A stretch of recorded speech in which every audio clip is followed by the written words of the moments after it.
Very good afternoon to all of you. Welcome to Hindu Newspaper Notices. तो start करते हैं आज का इम्पोर्टेंट न्यूज पेपर में जो डिस्कस है. The very first news article which I'm going to discuss today is about where does India stand with respect to G7. G7 बहुत ही important grouping है. इंडिया इसका मेंबर नहीं है पर स्टिल क्या है, इंडियन जो हमारे प्रेसिडेंट है, प्राइम मिनिस्टर है, उनको बुलाया गया है. तो what are the relevance of G7 in respect to India, and India as a major grouping. India क्या है, इंडिया G20 का मेंबर है. तो G20 के अंदर क्या रेलिवेंस है इंडिया का और कैसे G7 में इंडिया की भागीदारी को बहुत ही इंपॉर्टेंट बताया जाता है. तो ऐसा पहली बार नहीं हुआ है, 11 टाइम ऐसा हो चुका है कि हमारे प्राइम मिनिस्टर को बुलाया गया है. उसमें से 6 बार तो हमारे मोदी जी जा चुके हैं G7 को रिप्रेजेंट करना. ठीक है. तो G7 पहले भी मैं डिस्कस कर चुका हूँ कि जैसे अभी रिसेंटली क्या हुआ, इसका 50th समिट हुआ. कहाँ पे हुआ? इटली के एक जगह है अपूलिया, अपूलिया रीजन के इटली में हुआ 50th समिट हुआ. तो यहाँ पे हमारे मोदी जी भी गए थे. इस आर्टिकल में यही डिस्कस है कि क्या उसका रेलिवेंस है G7 का और क्या क्या इंपॉर्टेंट एजेंडा डिस्कस किया गया. तो जैसे मैंने आपको क्या बताया, अभी रिसेंटली इटली के अंदर क्या हुआ, G7 का 50th समिट हुआ. ठीक है. कहाँ पे हुआ? अपूलिया में. तो आपको ये याद रखना है, एक तो कौन सा समिट था? 50th G7 समिट कहाँ पे हुआ? अपूलिया रीजन में. एक जगह है कहाँ पे? इटली में. ऐसा भी पूछ सकते हैं, Apulia is a place which was in news recently, is in which country, और rather it is associated with which thing like G7 G20 ऐसा करके. तो ये जो मीटिंग थी ये 13 to 15 जून को हुआ 2024 के अंदर. हो चुका है ये. ठीक है. हाई लेवल तो क्या क्या की इंपॉर्टेंट चीजों पे बात की गई. जो कॉन्फ्लिक्ट चल रहा है गाजा पे, हमने इस पे भी डिस्कस किया. यूक्रेन में जो वॉर है, क्लाइमेट डिजास्टर यानी जो क्लाइमेट चेंज हो रहा है जिसकी वजह से ग्लोबल टेम्परेचर राइज कर रहा है, और भी जो आने वाले इमर्जिंग चैलेंजेस हैं, जैसे कि आर्टिफिशियल इंटेलिजेंस का क्या इम्प्लीकेशन हो सकता है, इन चीजों पे बात की गई. हमारी तरफ से मोदी जी ने भी पार्टिसिपेट किया. ठीक है. तो व्हाट इज G7? जैसे मैंने बताया, G7 क्या है? It's an informal grouping of leading industrial nation, जिसके अंदर क्या, मैंने आपको क्या बताया था उस दिन, ब्रिटेन ने क्या किया, ब्रिटेन जर्मनी का यूज भी किया. आपको याद करने के लिए बताया था मैंने ऐसे. तो ई को अपन रिप्लेस कर देंगे एफ से. J is Japan. ठीक है. Japan, United States of America, then Italy, Canada, and finally France. ठीक है. तो G7 क्या है? Britain, Germany, Japan, US, Italy, Canada, France. सारे के सारे इंडस्ट्रियल नेशन और वेल्दी नेशन है. एक इंपॉर्टेंट पॉइंट इसके अंदर ये है कि जो EU है ना, यूरोपियन यूनियन, इसके रिप्रेजेंटेटिव हमेशा ही एनुअल मीटिंग में प्रेजेंट होते हैं G7 के. ठीक है. ये हमेशा ही वहां पे प्रेजेंट होते हैं. तो इस बार भी EU is represented at G7 summit by the president of European Council and president of European union.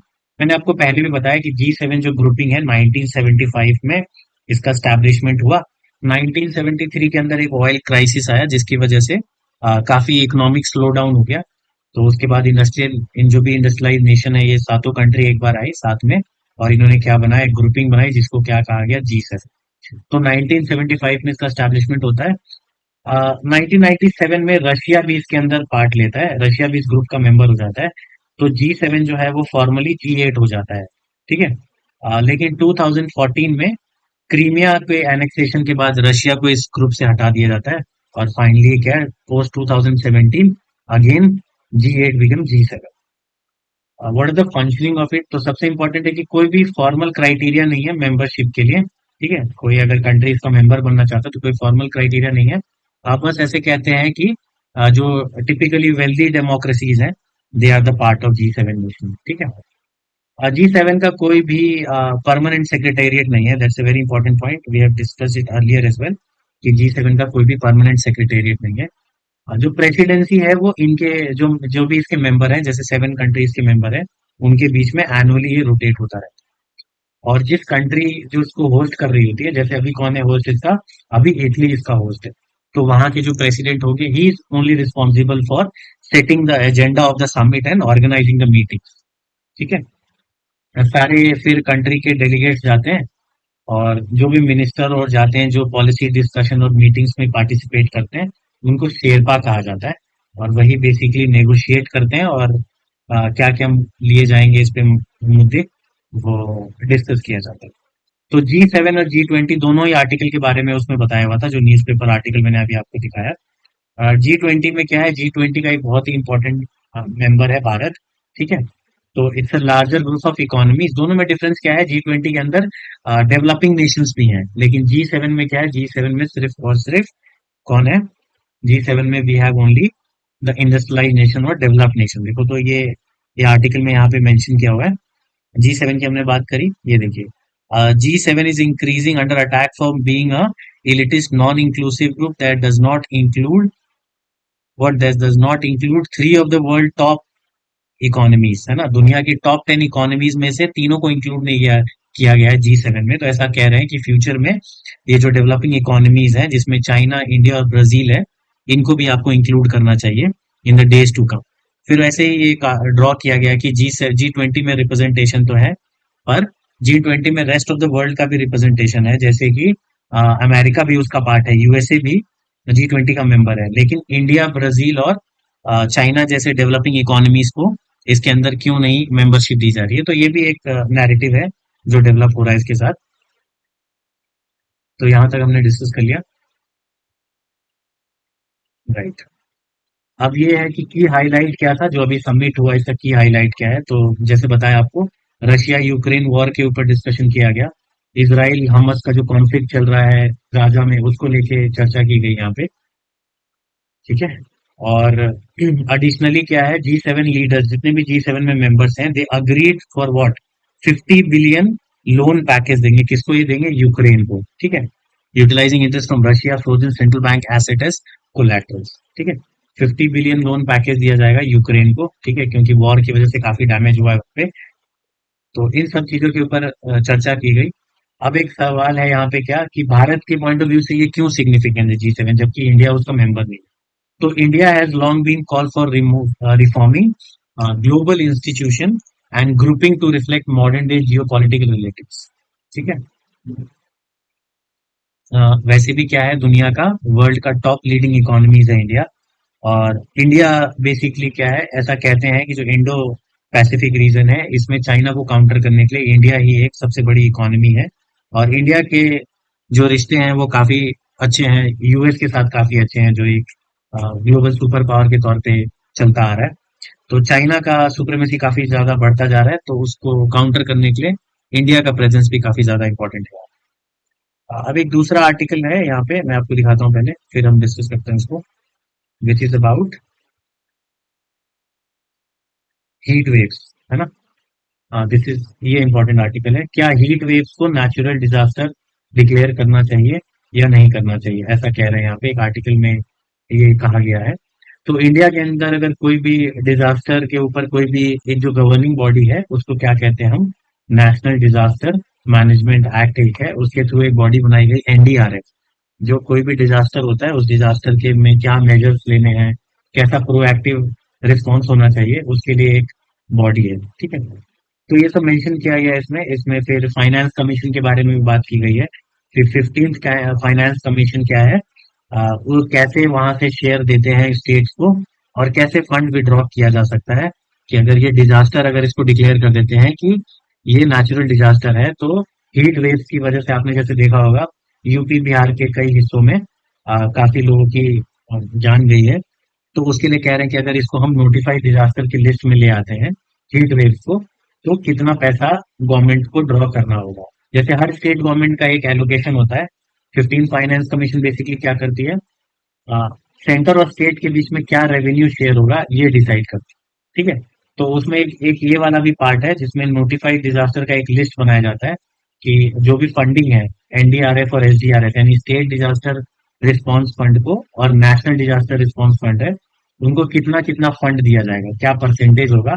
तो ये कह रहे हैं कि अगर इसको हम नेचुरल डिजास्टर में अगर डिक्लेयर कर देते हैं नोटिफाइड डिजास्टर लिस्ट के अंदर, तो क्या होगा, स्टेट गवर्नमेंट कितना पैसा इसका यूज कर सकती है। तो एक में ये लिखा गया है कि जो गाइडलाइन है उसके हिसाब से कोई भी state government up to 10% of the, जो एक स्टेट डिजास्टर रिस्पॉन्स फंड होता है, जो स्टेट गवर्नमेंट के अंदर होता है, उसमें से कितना, मैक्सिमम 10% ही फंड ये यूज कर सकते हैं डिजास्टर के लिए, ठीक है। दोनों फंड होता है, नेशनल लेवल पे एक फंड होता है उसको हम कहते हैं NDRF. NDRF national disaster response fund. और स्टेट के लिए कौन सा फंड होता है? State disaster response fund. तो इसमें जो पैसा आता है वो कहाँ से आता है? 15th फाइनेंस कमीशन जो है उसके रेवेन्यू शेयरिंग से पैसा दिया जाता है।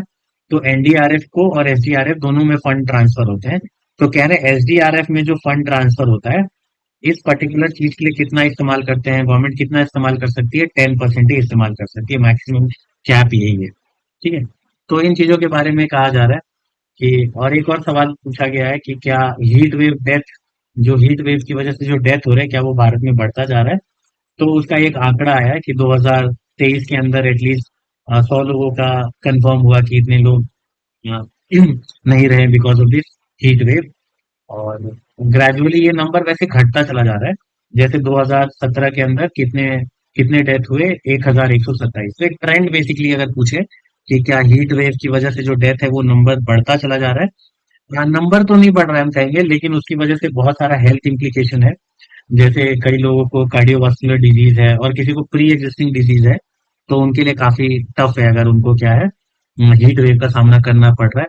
टेम्परेचर बढ़ने की वजह से डिहाइड्रेट बहुत ज्यादा हो रहे हैं लोग। तो इन सब चीजों के ऊपर भी ये प्रश्न उठाया गया है। तो अब हम आते हैं अपने स्लाइड पे कि हीट वेव्स क्या है बेसिकली, है ना? तो heat waves are prolong period of excessively hot weather that can cause adverse impact on human health, environment और इकोनॉमी। ह्यूमन हेल्थ तो आप समझ गए कि कैसे हेल्थ के ऊपर इम्पैक्ट हो रहा है। जैसे कि एक्सेसिवली हॉट वेदर है और काफी लंबे टाइम से रह रहा है, तो उसको हीट वेव कहते हैं। इन्वायरमेंट को क्या डैमेज कर रहा है? जैसे टेम्परेचर मान लो कि बहुत ज्यादा हो गया, तो आपने सुन रहे होगे कि अभी गर्मी के टाइम पे जब हीट बहुत ज्यादा होता है तो बहुत सारा फॉरेस्ट फायर का इंसिडेंट आता है ना? जंगल में अपने आप आग लग जाती है because of the excessive heat. तो उसके वजह से क्या होता है? अब उसके वजह से क्या होगा? जितने पेड़ पौधे हैं सब जल जाएंगे। वैसे भी क्या है हमारे बहुत ही कम हो गया है ना, डिफॉरेस्टेशन इतना ज्यादा हो गया, पेड़ इतने काटे जा रहे हैं due to urbanisation and all. उसकी वजह से क्या है? उसके वजह से भी टेम्परेचर राइज हो रहा है। तो ये सारे चीजें एक दूसरे से इंटर रिलेटेड।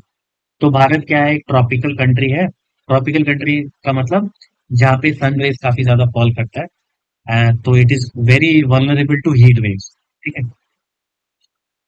अब क्या क्राइटेरिया क्या है कि अगर हम डिक्लेयर करें कि हीट वेव है, तो क्राइटेरिया दोनों जगह के लिए अलग है। कुछ तो प्लेन लैंड है ना, जहाँ समतल भूमि है, और कुछ हिली एरिया है। जैसे उत्तराखंड का इलाका हो गया, हिमाचल हो गया, है ना?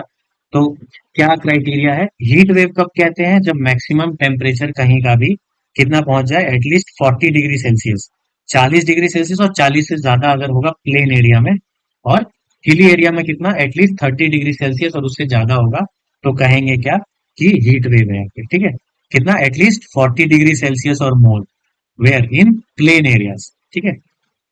प्लेन एरिया के अंदर जब टेम्परेचर 40 डिग्री से ऊपर चला जाए या 40 डिग्री रहे तो उसको कहते हैं हम कि हीट वेव है। और अगर हिली एरियाज की बात करें हम, तो ये है आंकड़ा 30 डिग्री सेल्सियस और मोर। ठीक है। आ, तो बेसिकली जब मान लो जो नॉर्मल टेम्परेचर रह रहा है और नॉर्मल टेम्परेचर से 4.5 से 6.5 डिग्री सेल्सियस अगर बढ़ जाता है टेम्परेचर और कॉन्स्टेंटली बढ़ता रहता है, तो उसको कहते हैं कि क्या है? अब ये हीट वेव आ गया। सीवियर हीट वेव कब होगा? जब नॉर्मल टेम्परेचर से टेम्परेचर 6.4 डिग्री सेल्सियस से ज्यादा बढ़ जाए। तो इतना ज्यादा एक्यूरेट जानने की जरूरत नहीं है, बस बेसिकली आप इतना जान लो कि हिली एरिया में क्या है, अगर 30 डिग्री सेल्सियस और मोर है तो हम उसको कहेंगे हीट वेव। और प्लेन एरिया में जब टेम्परेचर 40 डिग्री सेल्सियस को क्रॉस कर जाए और उससे 40 डिग्री सेल्सियस हो या उससे ज्यादा हो, तो हम उसको कहेंगे हीट वेव। ठीक है। तो कहते हैं कि जब actual maximum temperature 45 degree Celsius और उससे ज्यादा हो जाता है तो हीट वेव हो जाता है। और उससे बहुत ज्यादा अगर हो गया, यानी 47 डिग्री सेल्सियस को क्रॉस कर गया, that is severe heat wave. ये बहुत ज्यादा खतरा है इससे। इसके वजह से बहुत सारे डिजीज से भी लोगों को सामना करना पड़ता है। तो ये एक हो गया कि हीट वेव और क्या है। ये कोस्टल एरिया, एक कोस्टल एरिया हो गया है ना जो कोस्ट के आसपास में है। वहां पे क्या होगा? वहां पे जब मैक्सिमम टेम्परेचर 4.5 डिग्री सेल्सियस या उससे ज्यादा होगा, नॉर्मल से ज्यादा, तो वैसे एरिया में हम कहेंगे कि क्या है? वहां पे हीट वेव।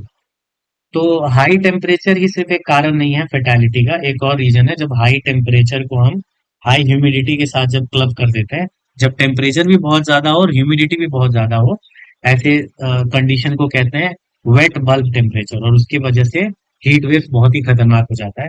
तो जब मॉइस्चर जब बहुत ज्यादा होता है, यानी ह्यूमिडिटी जब बहुत ज्यादा होती है, उसकी वजह से क्या होता है, it is very difficult for the sweat to evaporate and body to cool down. इसकी वजह से ये ज्यादा इंटेंस हो जाता है। तो हाई टेम्परेचर तो एक प्रॉब्लम है ही, लेकिन अगर हाई टेम्परेचर और हाई ह्यूमिडिटी हो जाए तो that is a very deadly factor.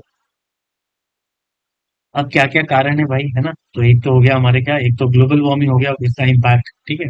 One of the primary cause of heat wave in India is global warming, है ना, which refer to long term increase in earth average temperature, जिसकी वजह से क्या है, एवरेज टेम्परेचर बढ़ता चला जा रहा है, क्योंकि हम फॉसिल फ्यूल का बहुत ज्यादा इस्तेमाल कर रहे हैं, डिफॉरेस्टेशन बहुत ज्यादा हो रहा है, यानी पेड़ पौधे काटे जा रहे हैं, और इंडस्ट्रियल एक्टिविटी इतना ज्यादा हो रहा है, जिसकी वजह से इन्वायरमेंट पोल्यूट हो रहा है। ग्लोबल वार्मिंग की वजह से क्या हो रहा है, एक तो टेम्परेचर राइज हो रहा है और वेदर पैटर्न में भी चेंज हो रहा है, which leads to heat waves, ठीक है। और दूसरा अर्बनाइजेशन, शहरीकरण की वजह से, है ना। अर्बनाइजेशन में क्या हो रहा है, हम बहुत सारे जंगल्स काट रहे हैं, जिसकी वजह से हम कह रहे हैं कि भाई जंगल काट के हम शहर बनाएंगे, डेवलपमेंट कर रहे हैं हम। तो एक तरफ तो हम डेवलपमेंट कर रहे हैं, पर दूसरी तरफ हम इन्वायरमेंट के साथ अपने खिलवाड़ कर रहे हैं। वो अब क्लियरली विटनेस हो रहा है, हर साल टेम्परेचर बढ़ता ही चला जा रहा है, ठीक है, which leads to urban heat island effect.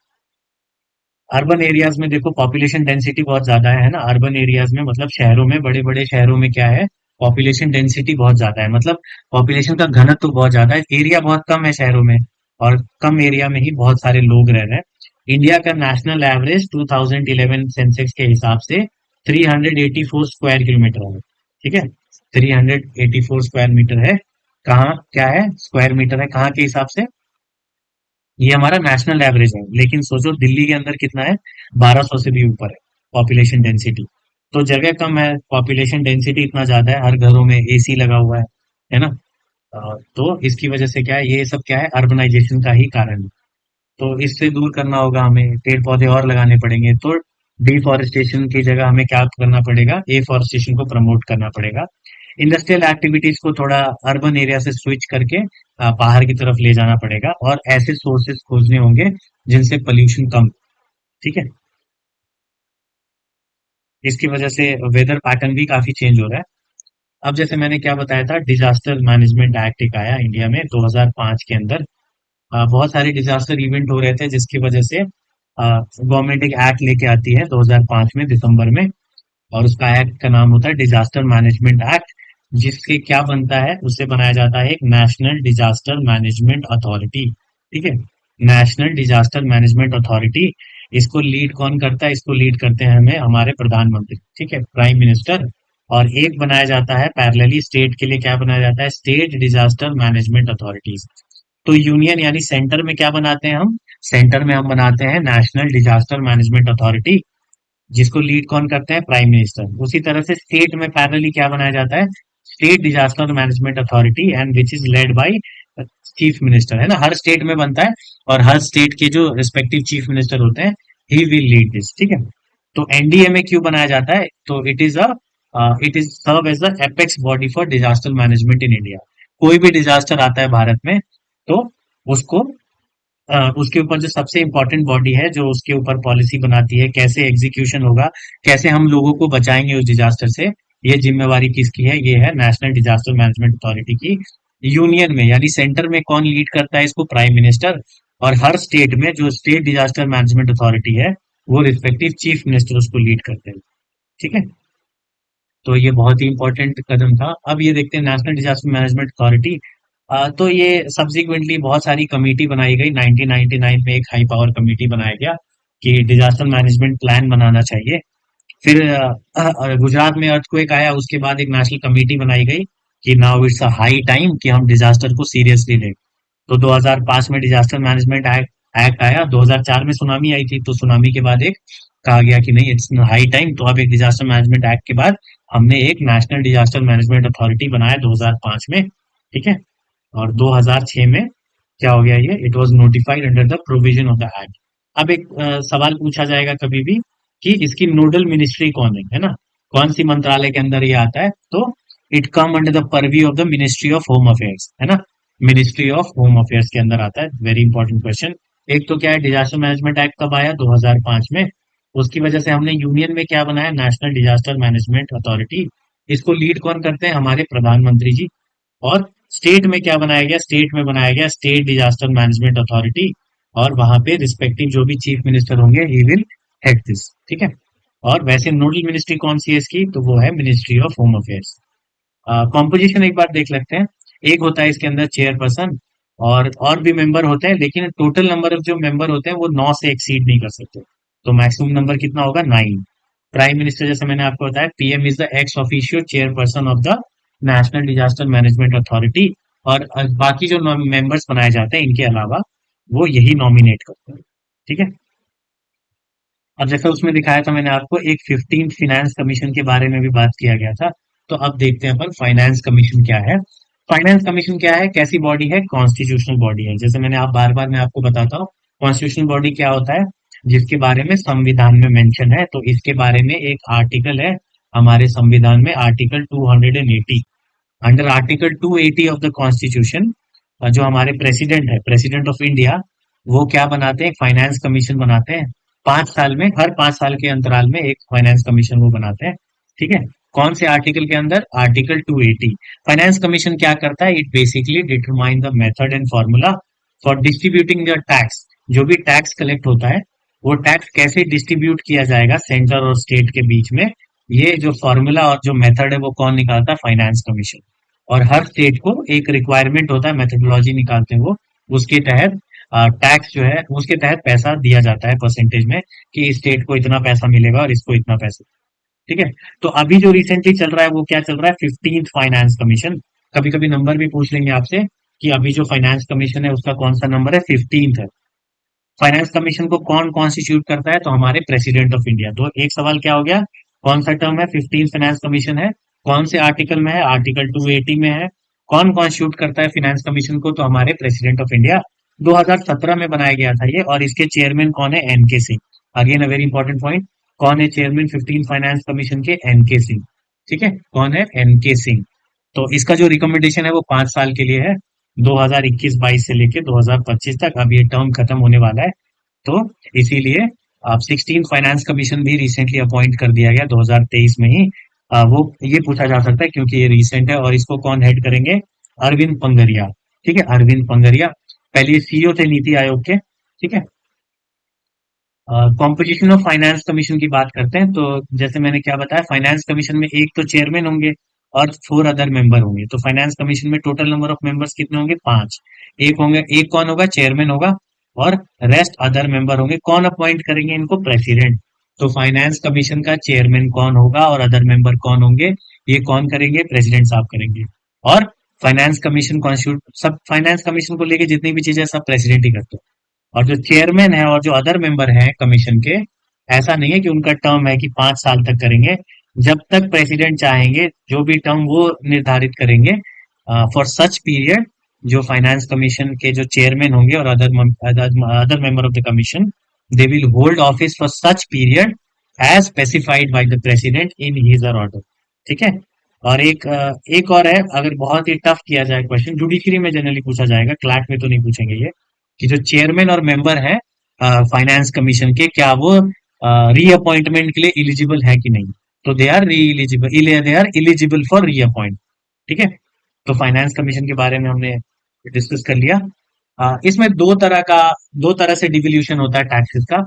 एक को कहते हैं वर्टिकल डिवोल्यूशन। वर्टिकल डिवोल्यूशन क्या होता है, जब टैक्सेस जो है, यूनियन का टैक्सेस जब स्टेट में डिवाइड होता है, तो मतलब devolution of taxes of the union to states, ठीक है। और एक होता है हॉरिजॉन्टल, जो एलोकेशन होता है बिटवीन द स्टेट्स। इतना इतना मतलब बस आप ये जान लो कि एक वर्टिकल डिवोल्यूशन होता है जो सेंटर स्टेट को कितना पैसा देगा वो है, और हॉरिजॉन्टल डिवोल्यूशन क्या होगा, जो स्टेट्स के बीच में ही एलोकेशन किया जाता है। तो इसने रिकमेंड किया, जो 2000 अभी जो डिवोल्यूशन चल रहा है वो 41% है, ठीक है। कितना पैसा मिलेगा, वर्टिकल डिवोल्यूशन 41%, पहले 42% था 14 फाइनेंस कमीशन के तहत। लेकिन क्या हुआ, जम्मू एंड कश्मीर आर्टिकल 377 370 हटने के बाद जम्मू कश्मीर क्या है, अब स्टेट नहीं रहा, अब क्या है वो, दो यूटीज में बट गया, एक लद्दाख और कश्मीर में। तो अब क्या है, स्टेट को कितना पैसा मिलेगा, पहले मिलता था फाइनेंस कमीशन 41% देती थी 14 फाइनेंस कमीशन तक, लेकिन 42% देती थी। लेकिन अब क्या है, जम्मू कश्मीर पहले स्टेट था, लेकिन अब क्या हो गया, it is administered into two new UTs of Ladakh and Jammu Kashmir. तो अब जो डिवोल्यूशन है वो कितना है? 41%। ठीक है, 41%। अब राज्यों को कितना कितना मिलेगा, इसके लिए क्राइटेरिया है।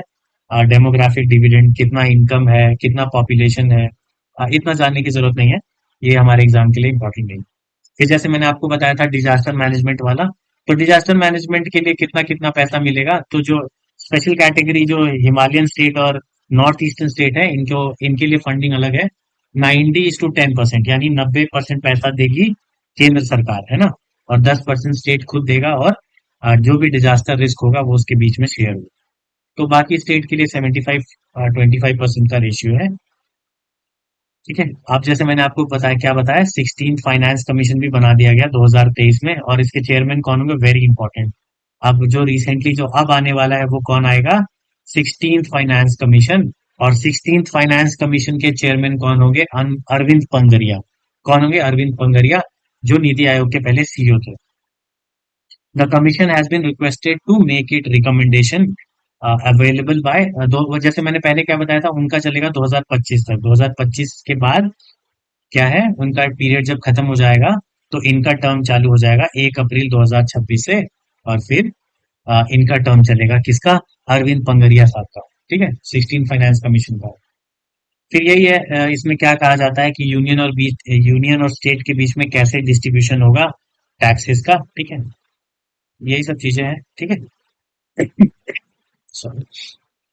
अब एक आर्टिकल है कि पीएम मोदी जो है likely to skip SCO summit, है ना, सांघाई कॉपरेशन ऑर्गेनाइजेशन जो होने वाला है कजाकिस्तान में, ये जो है यहाँ पे नहीं जाएंगे, ऐसी पॉसिबिलिटी बताई जा रही है। 3-4 अप्रैल को होने वाला है ये। ठीक है, अस्थाना में, कजाकिस्तान में एक जगह है अस्थाना, अस्थाना में ये होगा। सांघाई कॉपरेशन ऑर्गेनाइजेशन काफी इंपॉर्टेंट है क्योंकि इंडिया भी इसका मेंबर है। पर ऐसा न्यूज आ रहा है, लाइकली मतलब भी कंफर्मेशन नहीं है, पर मोस्ट लाइकली ऐसा कह रहे हैं कि ये यहाँ पे नहीं जाएंगे। तो हम जानते हैं कि सांघाई कोऑपरेशन ऑर्गेनाइजेशन क्या है। एससीओ का मतलब क्या है, सांघाई कोऑपरेशन ऑर्गेनाइजेशन। कैसी ऑर्गेनाइजेशन है ये, इंटर गवर्नमेंटल ऑर्गेनाइजेशन है। अ, ठीक है, 2001 में बनाई गई थी। ठीक है, 2001 में बनाई गई थी। जब बना था तो Kazakhstan, China, Kyrgyzstan, Russia, Uzbekistan और तजाकिस्तान इसके मेंबर थे, और पहला समिट चाइना में हुआ था। एससीओ बेसिकली बनाया गया था ताकि जो भी इसके मेंबर कंट्रीज हैं उनके बीच में कॉपरेशन बना रहे, और वो जो भी इसके नेशंस होंगे वो आपस में क्या करेंगे, म्यूचुअल सपोर्ट देंगे, कौन कौन से एरिया में, ट्रेड में, इन्वेस्टमेंट में, एनर्जी के मामलों में, ट्रांसपोर्टेशन में, सिक्योरिटी में, और भी कई चीजों में कल्चर एक्सचेंज करेंगे। अब क्या है, जो ऑफिशियल लैंग्वेज है, मतलब जिस लैंग्वेज में एससीओ सेक्रेटेरिएट चलेगा वो कौन सा भाषा है, रशियन एंड चाइनीज। ठीक है, क्योंकि चाइना भी इसका मेंबर है और रशिया भी इसका मेंबर है, तो जो ऑफिशियल लैंग्वेज है वो यहाँ पे क्या होगा, रशियन एंड चाइनीज। अब तक तो भारत नहीं आया, तो भारत और पाकिस्तान इसका मेंबर बनता है 2017 में। कभी कभी डायरेक्टली पूछ लेंगे कि India became member when, India became the member of SCO in 2017। Astana में, तभी वो भी डिक्लेरेशन अस्थाना में ही हुआ था, और इंडिया और पाकिस्तान ने 2017 में इस ऑर्गेनाइजेशन को ज्वाइन किया। ठीक है, तो इस ऑर्गेनाइजेशन को याद करने का क्या, इसको याद करने का एक मैं आपको ट्रिक बताता हूँ, वो है ट्रक केपीआई, है ना। ट्रक, ट्रक तो जानते हो आप लोग, है ना, तो ट्रक केपीआई, है ना, ट्रक केपीआई याद रखोगे, ट्रक केपीआई। एसक्यू याद करने के लिए क्या है, कौन कौन से मेंबर है इसमें, 8 मेंबर है। कौन कौन सा है, ट्रक और केपीआई। ठीक है, ट्रक से क्या है, तीस, तीस तजाकिस्तान, तजाकिस्तान, टी से हो गया तजाकिस्तान, आर से हो गया Russia, then U is Uzbekistan, Uzbekistan, Kazakhstan, Russia, Uzbekistan, C is for China. Truck, TRUCK, के से क्या होगा, के से होगा किर्गिस्तान, है ना, दो दो है के इसमें, एक तो किर्गिस्तान और केपीआई। किर्गिस्तान के बाद कौन है, कजाकिस्तान। ठीक है, कजाकिस्तान, जहां पे रिसेंटली सबमिट होने वाला है। तो रिसेंट सबमिट कहाँ पे होगा, कजाकिस्तान में 2024 में, कजाकिस्तान के अस्थाना। और पीआई, पीआई क्या है, पाकिस्तान एंड इंडिया। तो इंडिया एंड पाकिस्तान ने इस ग्रुप को लेटली ज्वाइन किया है इन 2017। ठीक है, तो ऐसा एक क्वेश्चन पूछ लें कि क्या जब एससीओ का फॉर्मेशन हुआ तो क्या इंडिया और चाइना इसका मेंबर था? इंडिया और Pakistan, sorry, no. So India joined this organisation in the year 2017 Astana में। ठीक है, तो ये हो गया एससीओ। इसका जो हाईएस्ट डिसीजन मेकिंग बॉडी है उसको कहते हैं council of head of state. ठीक है, जो इसमें जो भी स्ट्रैटेजिक चीजें ले ली, मतलब स्ट्रैटेजिक चीजों के बारे में जो भी बातचीत करनी होती है, और इसका एनुअल सबमिट क्या होगा, ये कौन लेता है इसका decision? Council of the head of state, जो हाईएस्ट डिसीजन मेकिंग बॉडी है एससीओ का। इसका सेक्रेटेरिएट है कहाँ पे? है बीजिंग में। ये याद रखेंगे क्या? सांघाई कॉपरेशन ऑर्गेनाइजेशन का हेडक्वार्टर कहाँ पे है?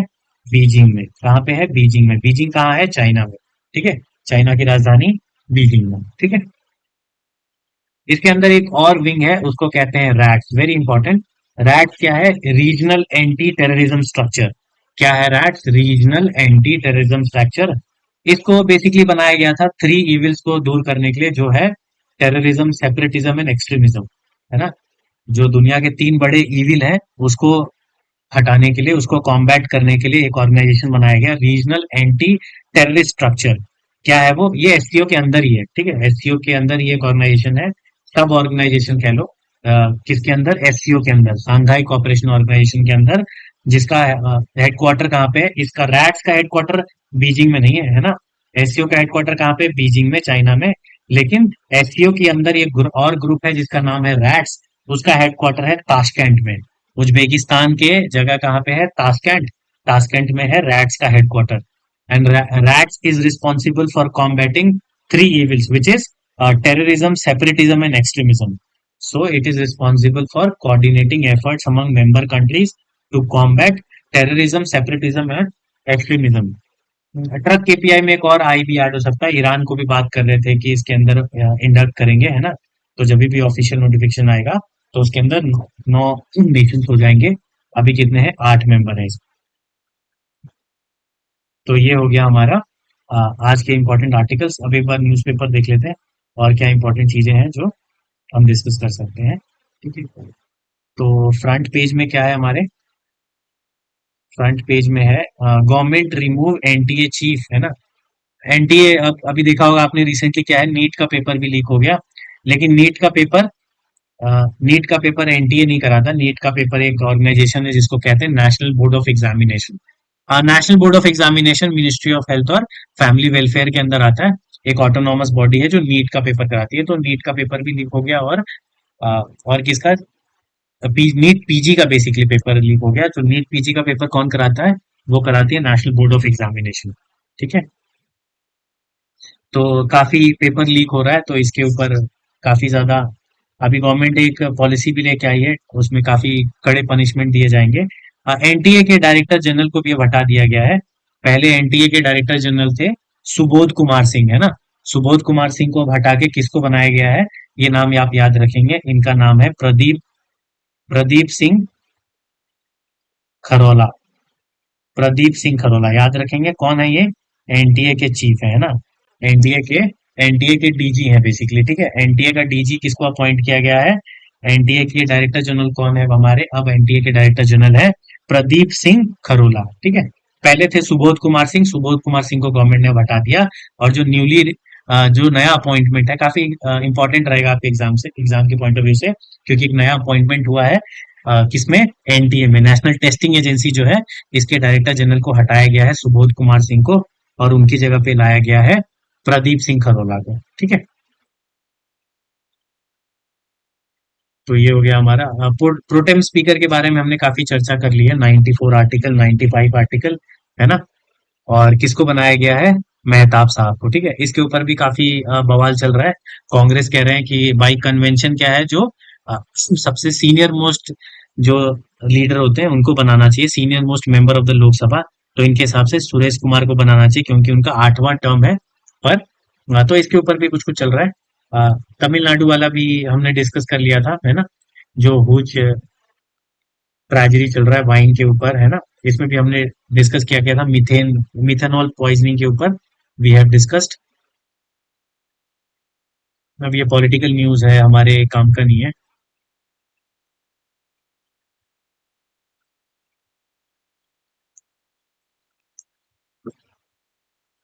Then what are the important thing we have to discuss?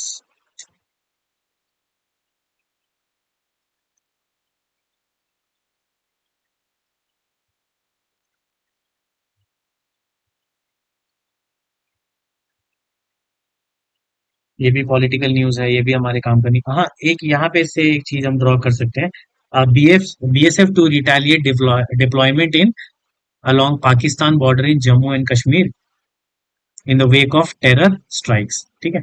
तो एक आपको मैं ये बता देता हूँ कि इंडिया का कौन कौन सी कंट्रीज के साथ बॉर्डर लगता है और सबसे लंबा बॉर्डर हम किसके साथ शेयर करते हैं। तो हमारे कंट्री इंडिया के साथ इंटरनेशनल बॉर्डर जो है, इसको याद करने के लिए ये ऑर्डर में ही है। आप याद कर लो कि बचपन में ही आपने एमबीए कर लिया है ना, बचपन में ही। हालांकि ऐसा कर नहीं पाओगे, ऐसा करते नहीं है, करना भी नहीं चाहिए। बचपन में ही एमबीए कर लिया। ठीक है, ये एक्रोनिम है। मैंने क्या है, बचपन है ना। आप कुछ ज्यादा ही स्मार्ट हो, तेज हो, तो आपने बचपन में ही क्या कर लिया, एमबीए कर लिया है ना। बचपन में ही एमबीए कर लिया। तो सबसे पहला कौन सा है, बांग्लादेश है ना। इंडिया का जो सबसे लंबा एक बॉर्डर जो हम शेयर करते हैं, इंटरनेशनल बॉर्डर, वो किसके साथ शेयर करते हैं, बांग्लादेश के साथ। फिर B A Bangladesh, then we have China.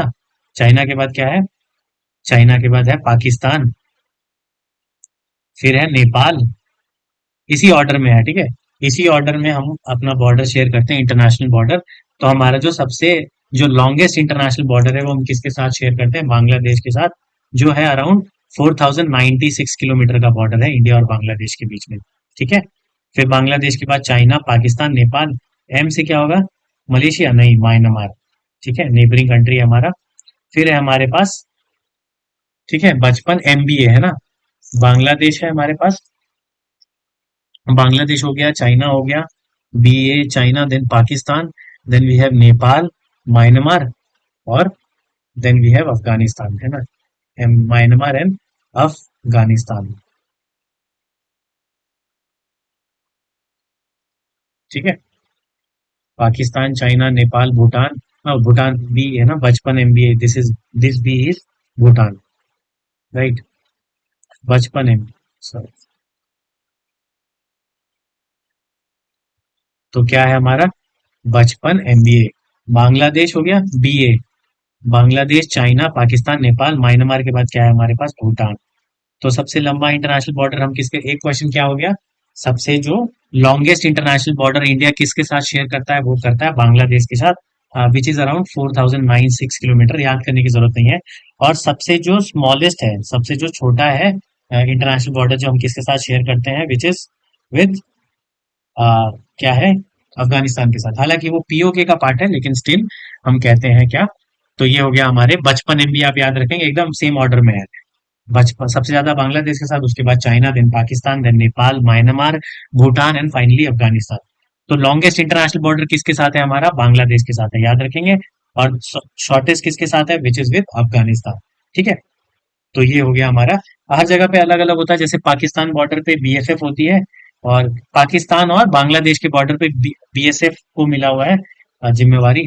तो अलग अलग पैरामिलिट्री फोर्स जो है, जो हमारे बॉर्डर एरिया को प्रोटेक्ट कर रहे हैं। तो सिमिलरली क्या है, जो बीएसएफ कौन कौन से एरिया में डिप्लॉयड है, तो BSF is deployed along India, Indo Pakistan border and Indo Bangladesh border. India China border है, वहां पे आईटीबीपी है। और इंडिया नेपाल और भूटान बॉर्डर पे हमारे सशस्त्र सीमा बल है। और म्यांमार पे हमारे असम राइफल है। तो अलग अलग पैरामिलिट्री फोर्सेस को डिप्लॉय किया गया है अलग अलग इंटरनेशनल बॉर्डर्स पे। और ऑर्डर क्या है इसका, कि जो हम शेयर करते हैं उस क्या है, सबसे ज्यादा किसके साथ शेयर करते हैं, longest international border with share with Bangladesh, and the shortest is with Afghanistan. ये सेम ऑर्डर में ही है, बचपन MBA. BA is Bangladesh, CH is China, PA is Pakistan, N is Nepal, then we have Myanmar, Bhutan and Afghanistan. ठीक है। तो ये हो गया हमारा।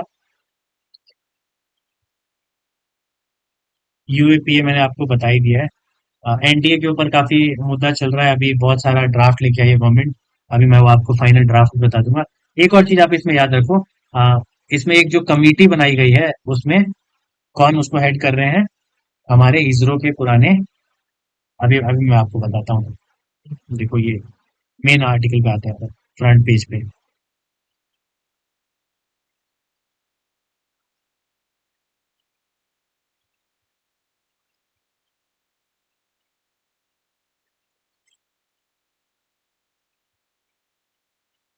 क्या लिखा है यहाँ पे, मेंशन है यहाँ पे, it's the chaired by farmer ISRO के राधा कृष्णन, ठीक है।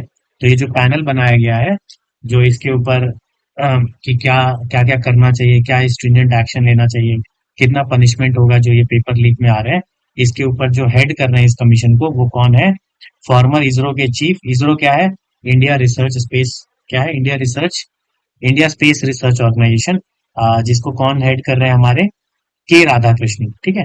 के राधाकृष्णन किसको हेड कर रहे हैं, जो ये कमीशन बनाया गया है एनटीए के ऊपर, इसको हेड कौन करेंगे, this is chaired by ISRO, farmer ISRO chief के राधाकृष्णन, है ना। और ये पैनल रिकमेंड करेगी कि क्या स्ट्रक्चर होना चाहिए एनटीए का, और इसकी फंक्शनिंग को हम कैसे चेंज करें, और कैसे जो ये चीटिंग और ये सब चीजें हो रही हैं इसको कैसे दूर करें पेपर लीक पे। तो ये हो गया, दिस इज ऑल। और देखते हैं कुछ और इम्पोर्टेंट आर्टिकल तो नहीं रह गया हमारा। We have discussed everything now almost.